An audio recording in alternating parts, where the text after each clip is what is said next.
On this episode of RevHang. I was still pretty high, elevation-wise, that is. Elevation, it's in Oregon, so, I mean, you gotta clarify. He's done it 5 times this year. He's out of excuses. I don't care. The animosity is something we've really been missing for a while. I've been double-crossed. Yeah, we don't ever talk about politics here. No, only in broad strokes when it comes to Argentina and Germany.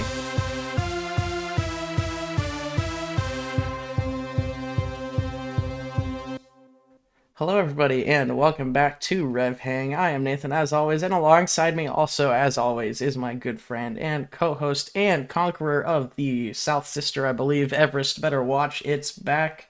It's Ben Bagley. How you doing, Ben? I'm doing good. I would also like to clarify, I actually didn't go up the South Sister at all. I just kind of hiked around it. Oh, did you do Moraine Lake? Is that what you did? I did the PCT. Ah, Yeah. well, It was there still you pretty go. cool, though. I was still pretty high, elevation-wise, that is. Elevation, it's in Yeah. Oregon, so, I mean, you gotta clarify. Spooky time. Why not both? You know what I'm Why saying? not get spooky in the woods? No, my wife Why knows that. Everybody knows that I don't actually smoke. But if I Yes. did,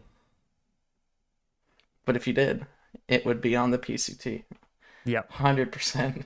Where there's cliff faces and things that can hurt you. But anyway, this is not a borderline mountaineering kind of sort of Pacific Northwest trailblazing trail hiking podcast. Although that would do very well, I'm sure, in our Broad enough area. that it could work, yeah. This is a racing podcast, so let's dive right in with some paddock news. We have just a little bit this week, and it was that McLaren submitted a right of review to the FIA for Lando Norris's penalty in Austin, and it was promptly denied, as everyone knew it would be, because I have yet to see a right of review actually sustained. It's the There have illusion of been- control. There have been many in the last few years, and none of them even reach the board. So that's that. Norris has a penalty for Austin and finishes fourth. He finished fourth because it was a Ferrari 1-2.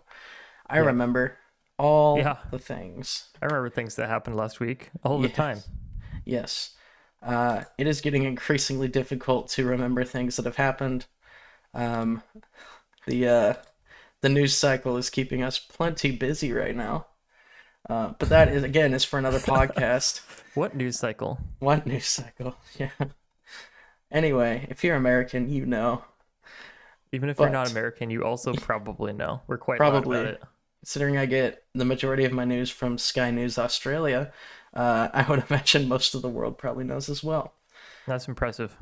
Regardless, this is a racing podcast, not a political podcast, of which there are many, and you can go find that somewhere else. Yeah, we don't ever talk about politics here. No, only in broad strokes when it comes to Argentina and Germany. But that is a callback for another time.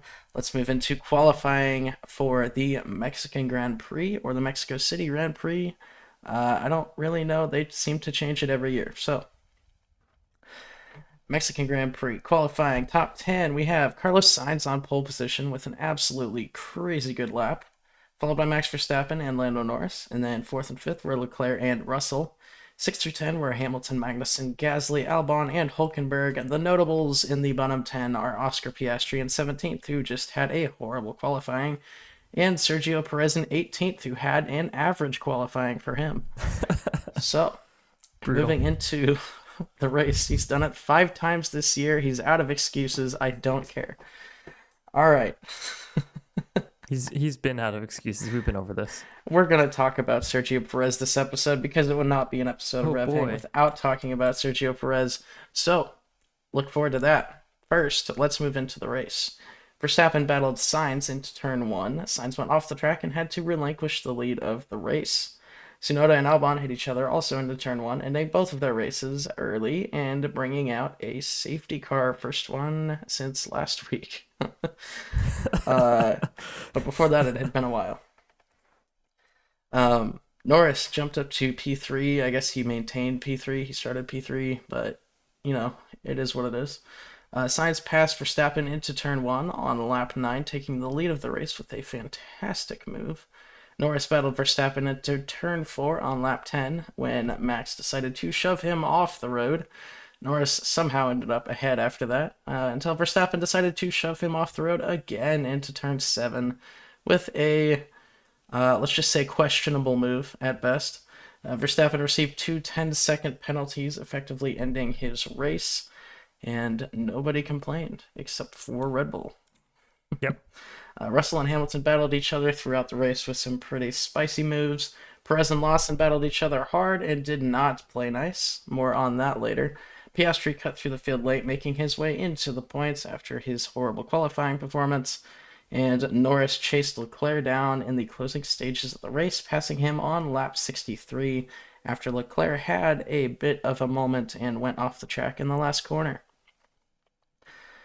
All right, results of the race. Winning the race from pole position was Carlos Sainz by a 4.7 second margin to Lando Norris in second, followed by Leclerc in third.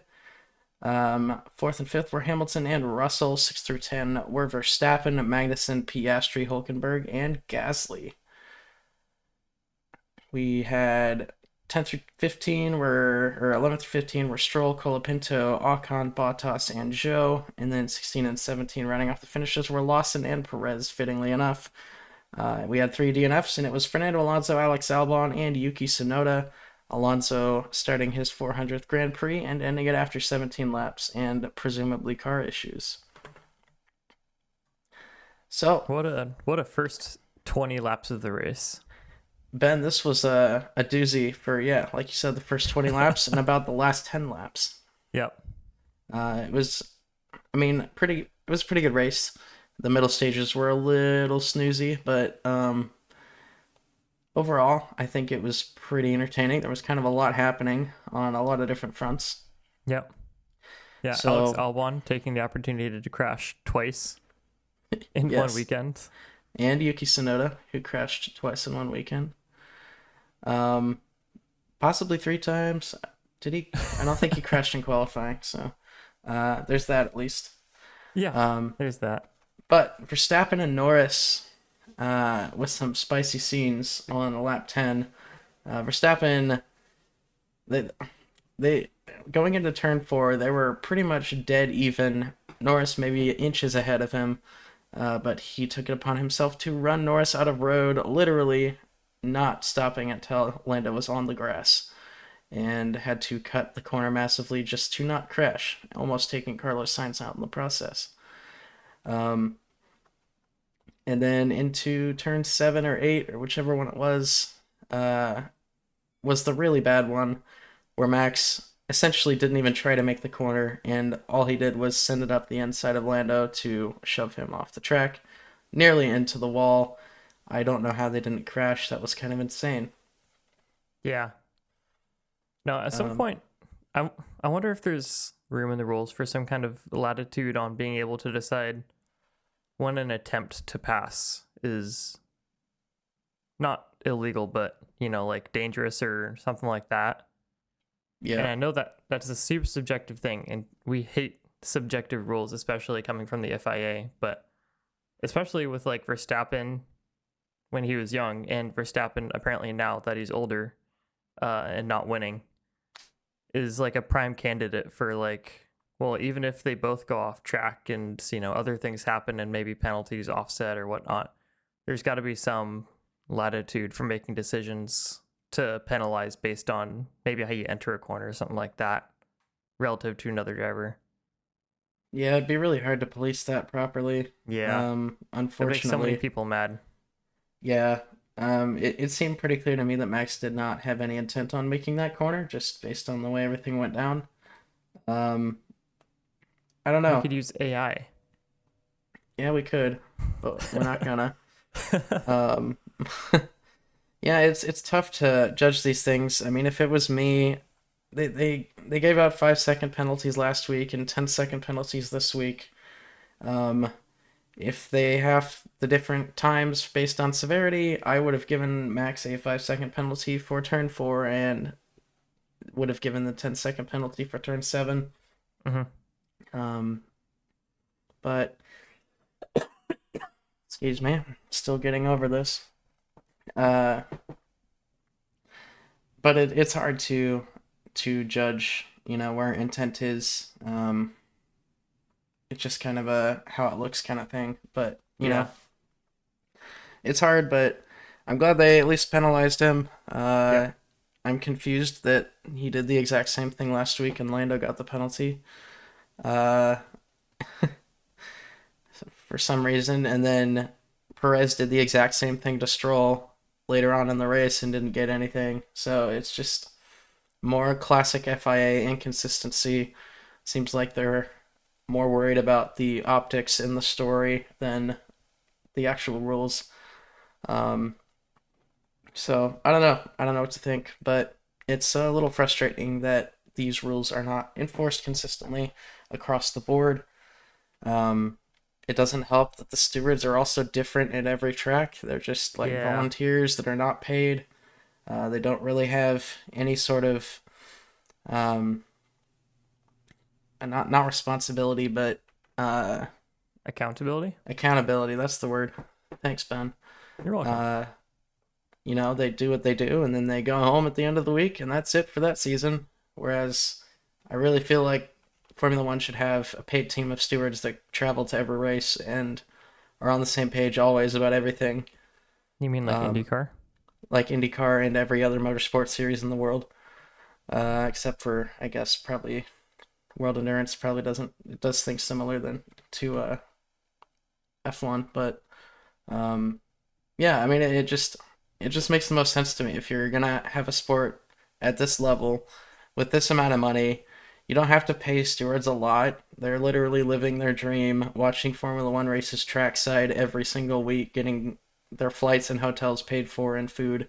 It's like I would take that job for very little money. Maybe ask Uh, your fiance first, but I mean, yeah, I guess I would have to do that. Uh, I totally understand where you're coming from. yeah. There's a lot of people out there that would do this for basically nothing to be employed by the FIA, but I do think it is important that it is a paid job that they have the ability to lose and they're not volunteers. Mm-hmm. I think that actually makes a sizable difference. Um, Yeah, well, and it just gives time to become more familiar with the rules too. I mean, you can read the rules and understand them and remember them for a weekend, but there's some nuances and some things that you kind of need to be around the rules of a sport like this for a while before you really start understanding the intricacies of it. Absolutely. All right, let's move on to Fernando Alonso. Like we said earlier, he started his 400th Grand Prix this week, and it did not last long. He had a cool helmet, though, Yeah. to commemorate the moment. It was gold. Um, Did they even televise when he had his car retired? they did for like 5 seconds. Oh, okay. I was going to say, it's like one moment he was there, and then we hit lap 25, and Emily was like, "Oh, where's Alonso? What happened to him?" The man is retired, Yeah. not from the sport, but from the race. Yeah. Um, yeah, so unfortunate for Fernando, but history being made, the only driver to ever race in 400 Grand Prix, pretty insane. Yeah. Do you You, think he's going to go for, well, I guess not 500. 500 would be a lot. 5 years. yeah, that'd be another 4 years minimum, probably Yeah. five. Um, that's a long time. I don't see him reaching 500. No. But we'll see what happens. I mean, maybe 450, Maybe. maybe. Um, What are the but chances somebody breaks 400 or breaks Alonso's record? Do you see anybody coming up the pipeline who might have a chance? it would have to be someone who's super young and also super talented. I mean, somebody like Antonelli is possible depending on how well he does. Piastri is possible. Um, I guess even Norris. Verstappen's going to retire early. Leclerc is going to get so depressed at Ferrari that I don't think he'll last. Yeah. uh, Sainz is Lewis going Hamilton's to at Williams. 350 races or 350 race starts. Is it 350? 352, I think. At least 352? if the Google AI is correct. And in that case, probably Hamilton. He'll probably be at Ferrari for at least 2 years, but I don't know past that. Yeah. Maybe it'll just be a one and done too. That's also possible. Um, if that's the case, I could see Ferrari jumping at the opportunity to hire Carlos Sainz right back. I think That'd be mistakes were made a hilarious. little bit. Yeah. I mean, I Or had that thought the second I saw the news about Hamilton to Ferrari is what on earth are you doing? This guy's going to retire in 2 years, and you have Carlos Sainz locked in, who he does not want to leave, and he is just as good as Leclerc. And on his day, he's better than Leclerc, so yeah, I don't know. But yeah, so let's move on to Yuki Tsunoda, who has had a pretty atrocious weekend, destroying his car twice. Um, yeah, it was not a good weekend for him when he spent the entire beginning of the weekend in press conferences talking about how this was his opportunity to show Red Bull what he's made of and what he can do and earn his seat on the grid or on the in the Red Bull car. Um, yeah. he did not do that. Uh, his move at the beginning was a little opportunistic. It was just a racing incident, nobody's fault really, but um, yep, it happened. Yeah. He's out of the race, and so is Albon. Albon has been having the worst luck as of late. That poor Logan guy Sargent cannot left catch a and break. all of a sudden he's just immediately gone to washed mode. Yeah. Um, so I feel a little bad for Albon, but Yuki Tsunoda struggled a lot, and so did Sergio Perez. With a horrible qualifying, just Sergio Perez things at his home race, no less. Then, of course, coming up to the grid on the formation lap, he stopped a couple feet in front of his pit or his grid box, so he got a false start penalty. And then there was the whole scuffle with Liam Lawson and Lance Stroll and just things that made him look not good. He was off the pace. He pitted for soft tires at the end of the race to go for fastest lap, only to miss the lap by 1.7 seconds. Which is Um, insane. that's That's so a bad. lot to Yeah, miss. it wasn't even close. And that was personal best sectors for him still. Yeah, it was kind of nuts, like how horrible Perez was this week at his home race. Yeah. Um, it's really unfortunate. Uh, but now there's talks in the Red Bull camp, which I take with a grain of salt now, that he could be replaced as early as Las Vegas. Um, I honestly don't see that happening. I don't see that happening either. I could see him being replaced over the off season, but Yeah. not during the season. There's no way. Yeah. At No, this not point, they've put all their chips in that basket, and like now they there's have no to way. lay in the basket. Exactly, Ben. Um, so Sergio Perez will probably be the at Red Bull until the end of the season. If if he is back next season in the Red Bull, which I give about a 75% chance that he is back, just based on the fact that they haven't replaced him yet. Um, I don't know. There's something going on behind the scenes. There has to be, because there's no way that after they were so ruthless with Gasly and Albon, that they're keeping Perez for performance reasons. There's no way. Yeah. There's no way. Um, so we could get into that whole thing and my ideas on that, but that again, this is not a politics podcast, especially not when it comes to politics of other countries, which may We would actually never have speak on that. something to do with why Perez is still there. But that is again not Whole for other this podcast. conversation. A whole Um, other conversation. I know we're gonna talk about him here in a little bit, but Lawson versus Tsunoda. Do you think there's a chance that Red Bull pulls in outside or goes straight for Lawson, despite him only having like 6 races by the end of the season? It's really hard to say. The who if Perez leaves, who fills his seat is the question of the millennium. Um, I mean, Of course, Christian Horner is hinting that it could be Danny Ricciardo still, but there's no way. That's not happening. I'm That's a just gonna good come one. out and say it right now. Uh, so I don't think it's Ricciardo. Do you want to know what I think is the most likely thing to happen, Ben? I would love to know what you think the most likely thing to happen is. Well, I think the most likely thing to happen is that Perez keeps his seat next year. Um, My God. the most likely thing, other than that, to happen, I think, is that Lawson takes his seat and Colapinto replaces him at AlphaTauri. That's what I see happening. I could see Colapinto getting into that seat. Yeah. Into the V carb. Yeah. Yeah, I know I wouldn't put him in a Red Bull yet, but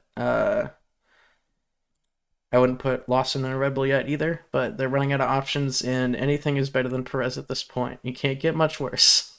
I like how you completely skipped over Tsunoda also. Well, so did Red Bull, so we're on the same page. Also, Tsunoda is just he ain't it. He's not the one. Yeah. I'm sorry. I feel Remember bad. 3 years ago when everybody was like, this is the kid who might have a chance at the next Red Bull seat? I And do remember that. he's just been an AlphaTauri driver for his entire career instead. Yeah, I do remember that. Yeah. I feel bad that he was probably promised a lot and has received nothing. Um, but also like Skill issue. he's been mediocre on average. Not bad, not good. He's just kind of there, Yeah. which is kind of harsh to say, but He said also when he has flashes, they're flashes of being upper midfield at best. yes, Like on his best days, he is upper midfield, but he's that's never challenging like the other like big drivers. He's not challenging like Mercedes at their slowest or anything like that, really. yeah. Like you should if you are challenged if you are a fantastic driver in a semi okay car, uh, you will at some point challenge the big boys just based on how fast you are. Like, perfect example, Charles Leclerc in Alfa Romeo was consistently in the top six drivers. Well, top 10 for sure, scoring points. But there were times when he was passing people like Verstappen in that car when Verstappen had an off day or the car was a little slow or whatever. This is back in Hamilton dominance, so it's not quite as impressive as it would be now for him to be passing Verstappen in an Alfa Romeo. But um, basically, imagine, yeah, he's in with the shot at a podium if chaos happens. Whereas I Yeah. don't think Tsunoda has ever been anywhere close to a podium. I mean, Yeah. No. has he scored a If he, podium? I don't think he has. He I don't might have think so. scored one. I If mean, Tsunoda had the sauce even in this car, I would expect him to be up closer to Alonso. he does not even have a podium in F1. So Yeah. yeah, I mean, at this point, if he was really everything Red Bull says he should be, he should have a podium. The AlphaTauri, when it was AlphaTauri, had opportunities. Gasly was on the podium many times while Tsunoda was in the other car. Um, like three, four, 5 times. That one year when Gasly was like, insane. He was on his Uh, revenge arc. yeah, it was the year after he got dropped from Red Bull. A lot of people are saying he was top three drivers on the grid that year, and I would tend to agree because that AlphaTauri was nowhere, or it was okay, but it wasn't great. Probably sixth or Who was seventh his fastest co-driver car. that year? It was Tsunoda. Oh, that was Tsunoda's first year. I That was forgot about that. his first year. But I Man, don't think 2020 feels so far away. But yeah, Gasly was scoring podiums, and I think Tsunoda maybe scored points in like 2 or 3 races that year. So uh, I just don't think he's got it in terms of the greatness that you need to drive that Red Bull. Colapinto is very promising. He's been consistently good. This is the first week I think he hasn't scored points, and it was just a bad qualifying, which happens, especially in a Williams. Yeah. And the fact that he's 6 races in now, and as a rookie, this is his first 6 races, and just now he has his first kind of result. Yeah. And it wasn't even bad. Like for Williams, I mean, he finished 12th. Like you can't complain about that in a Williams. So Yeah. he finished better than Albon, who didn't even finished lap one. So I would even like seeing Teo Pusher, honestly, push into one of those seats. Taya Porcher is probably going to end up in the second Audi seat, Yeah. or Sauber at the moment. Um, Bottas is washed. I'm not afraid to say it. Um, Bottas is his career's over. It's time for some new talent. He'll finish exit. Watch, he's gonna crash his car into the wall in Abu Dhabi. Pull the Call it old good. Kimi Räikkönen. Yeah. So if I were a betting man, I'd say Hulkenberg drives next to Porsche next season. And then we'll also have Behrman in the Haas, and who was the other one? Jack Doohan is going to be in Alpine, which I keep forgetting about. Oh, uh, you're right. yeah. Wow. So we've got some new guys coming in, and then Antonelli is going to be at Mercedes. Um, and Fernando Alonso is going to be at Aston Martin as a rookie. Um, age-old meme. Yeah. And the most tragic thing is that Ollie Behrman, or not Ollie Behrman, Colapinto does not have a seat in unless we get some real Red Bull shuffling. Probably won't.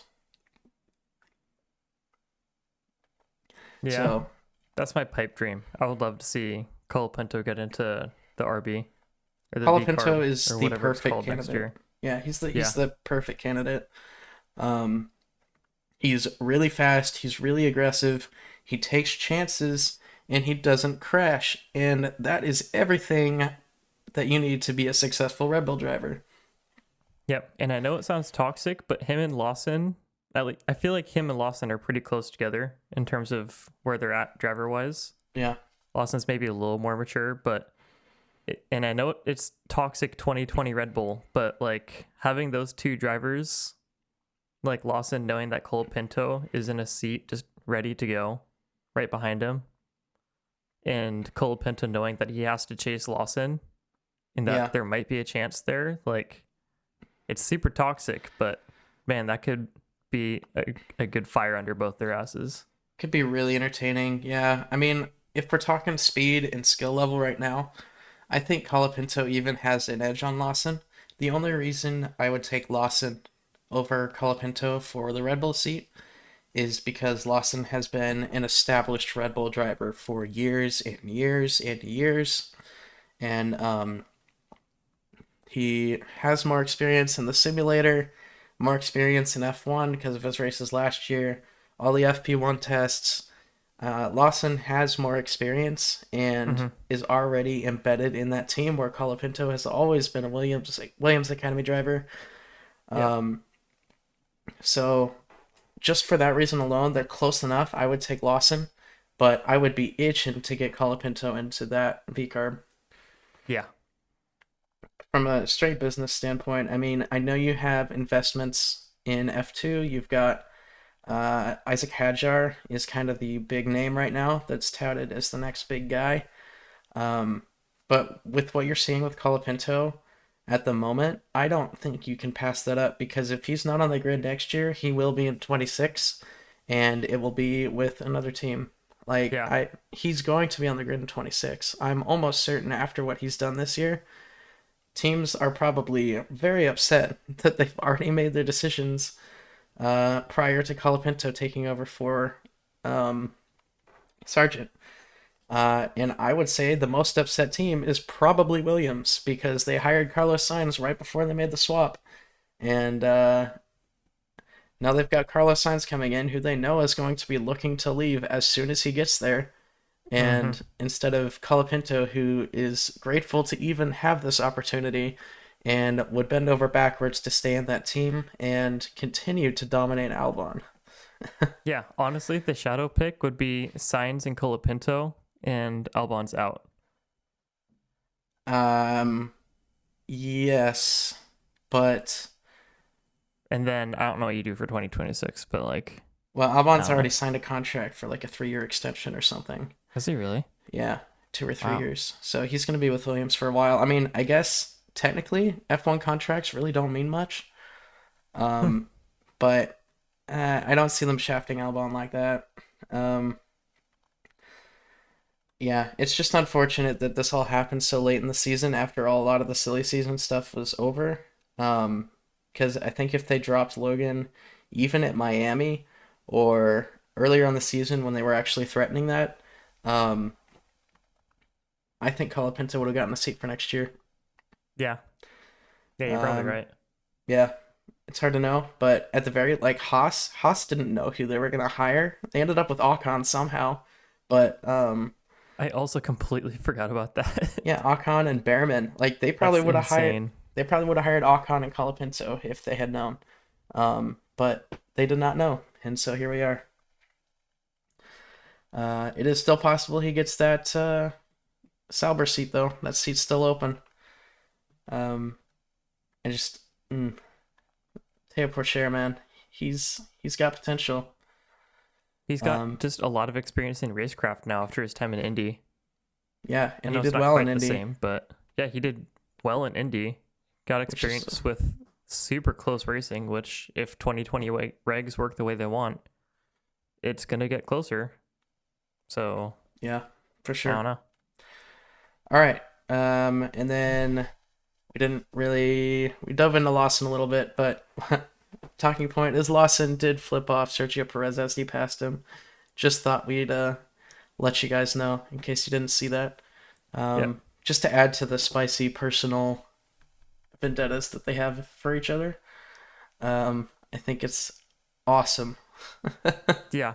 The animosity is something we've really been missing for a while. There has not been a lot of animosity in this sport, and I am living for it. We had fumes of it in IndyCar with Grosjean and Ferrucci this year, but now we got Lawson and Perez, and it is fantastic. And I really hope we get some more spicy rivalries in F1 here pretty soon.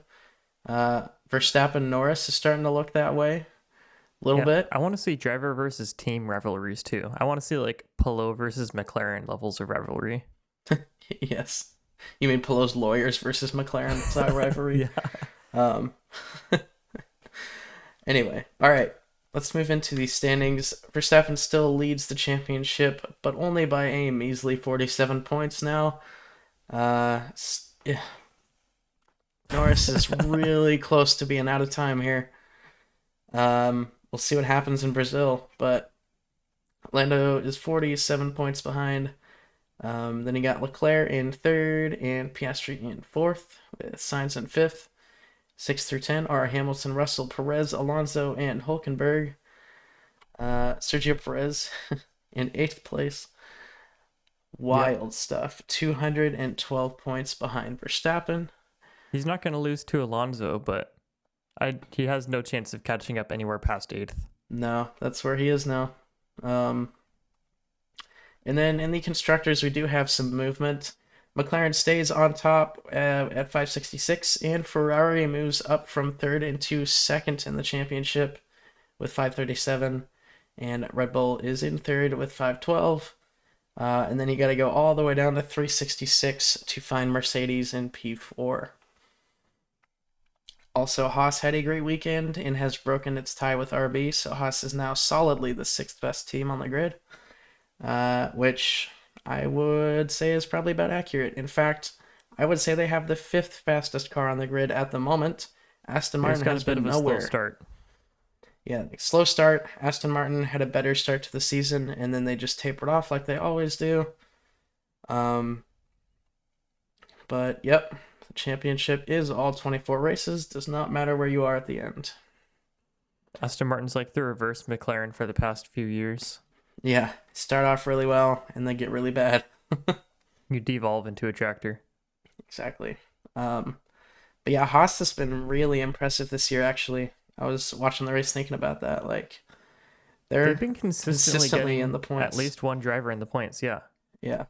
So, very good steps forward for Haas. I think this Toyota partnership they just got into is going to be only a good thing. I don't see any negatives to that on their side, just especially. wait till they get their hands on a simulator. Yeah, they might be able to use a wind tunnel. Unheard of. Imagine. Jokes, of course. But Very good stuff from Haas. Actually, very happy to see them up there. Uh, they've had a rough go of it the last few years, so good stuff. Pit stop championship. Let's move on to that. We've got Piastri in first place with a time of 1.9 seconds flat. Pretty quick. I didn't even notice that. And then Perez and Norris in second and third, and then fourth and fifth were Sainz and Bottas.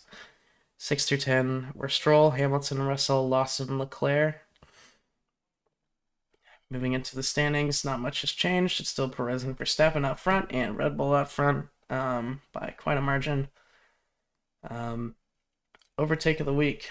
I give this one to Carlos Sainz for his overtake on Max Verstappen in turn 1.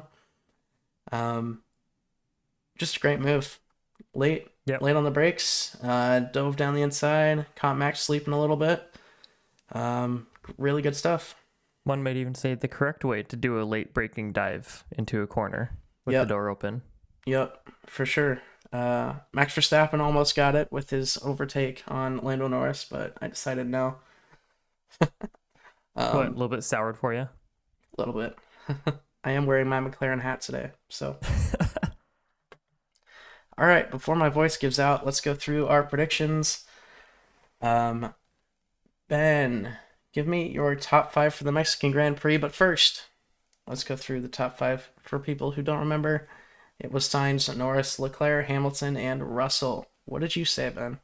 It was bad this week. I thought I did way better, to be honest. I had Norris, Leclerc, Verstappen, Sainz, and Piastri with Gasly as my dark horse. I thought I put in a way different podium than I did, so that was a bloodbath.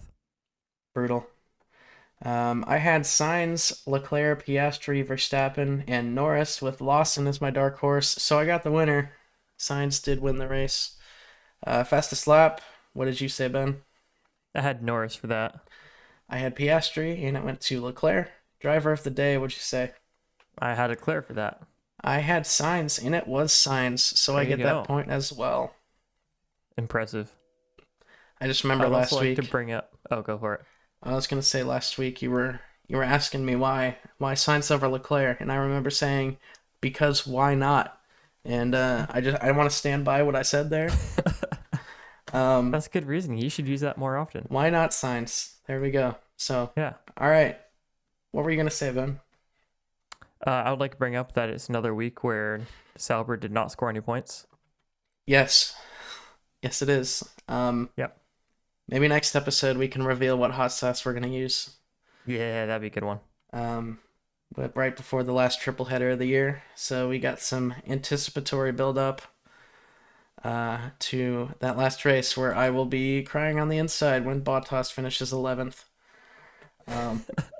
Or maybe it won't. That's kind of the fun part too, is like if I choose something too hot, then it's going to be too hot for me too if I lose.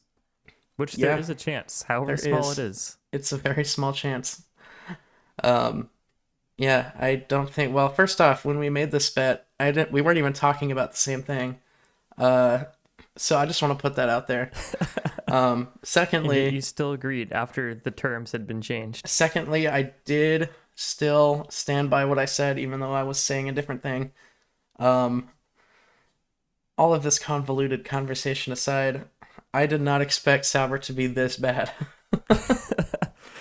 But they are. Yeah. So here we are. Yeah. And you're being punished for it. Of course, because that's the way Formula One likes to do things. Punish the fans who care the least. All right. Brazilian Grand Prix. Top 5. What do you got, Ben? I'm going to say Leclerc, Norris, Piastri, Sainz, and it's Brazil. You kind of got to give Hamilton at least a little bit of credit here. All memories of 2021 aside, where he just got an absolute rocket engine put into his car. That won't happen this year. Anyways, and my dark horse is Colapinto. Good stuff. I've got Norris, Piastri, Sainz, Russell, and Leclerc, and Gasly is my dark horse. I did have Hamilton in fourth before Ben said, who would pick Hamilton? And then I decided to change to Russell, and now he's saying, you gotta have Hamilton because the answer Brazil. Was me. I would pick Hamilton. Yeah, okay. Fair enough. You're just trying to scare me off of your tactics. Psychological, there, yeah. This is all a ploy to make sure Sauber continues to not score points. I've been double crossed. But anyway, all right. Fastest lap. What do you got, Ben? I think if Verstappen is out of the top 5, he's going to be clawing for a fastest lap.